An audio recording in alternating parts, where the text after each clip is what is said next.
Hi everyone again. The song you just heard was On the Street Where You Live from My Fair Lady. Before we get into the song, the character who sings this is actually a really minor character. He really doesn't matter to the plot. So we're actually going to talk about the musical itself. The musical comes or is based on a play by George Bernard Shaw called Pygmalion, which in turn is based on a very old Greek myth in which a sculptor creates a statue of a beautiful woman, and it's so beautiful it moves him to tears. He's heartbroken. And so Aphrodite, the goddess of love, comes down and turns the statue into a real live woman, and happily ever after. This sort of literary device is actually pretty common throughout literature. And so a modern uptake of it would be Pinocchio. The fun thing about My Fair Lady is it turns this myth on its head. And so in My Fair Lady, the sculptor is Professor Henry Higgins, who makes a bet with his friend that he can take any lower class poor girl off the streets of London and turn her into an upper class girl just by changing her speech patterns, giving her a few clothes, and yada, yada, yada. His statue is Eliza Doolittle, and she is a flower girl in the streets of London, very poor, but very charming. We go into this story believing that she's the one that's transforming. But actually, the real transformation occurs to Professor Henry Higgins. At the beginning of the musical, Eliza's a wonderful person. At the end of the musical, Eliza's still a wonderful person. She just has a few different clothes and has a different accent. Professor Henry Higgins is the one who does the real transformation. He goes from being, to be quite frank, a really lousy human being, to being empathetic, to caring about others, and to not looking down on the rest of society that isn't as rich or as educated as he is.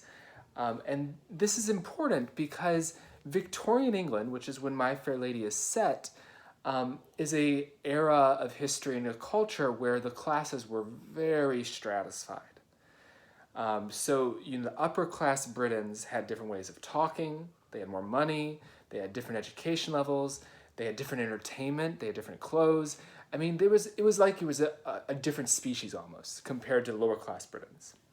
And it was so bad that even up until, say, up to almost World War II, if you look at writings and speeches by, upper class Britons, they don't just look down on lower class people. Like, they actually treat them as like they're not even human almost.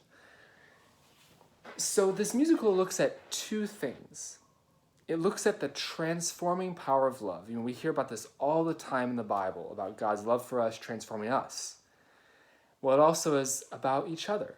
When we fall in love with each other, we transform each other. That's how, in my marriage, that's worked, certainly. Rachel has changed me, and I hope I've helped her too. But the other thing about this musical that is interesting is that it sets it in the past to make a comment about today. And this happens a lot in operas and musicals. To sort of blunt and make the social commentary a little easier to swallow, you put it in the past so that people can say, oh, look at what those people did back then. But then you think about it and you're like, well, wait a second. Are there some analogies to what's going on today? And with My Fair Lady, do we have that sort of social class stratification? No, it's not nearly that bad. Doesn't mean it doesn't exist.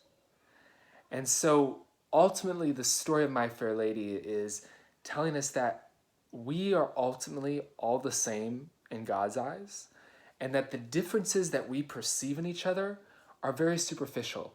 An accent, foreign entertainment, whether you like opera or NASCAR, what your education level, all these things aren't that important.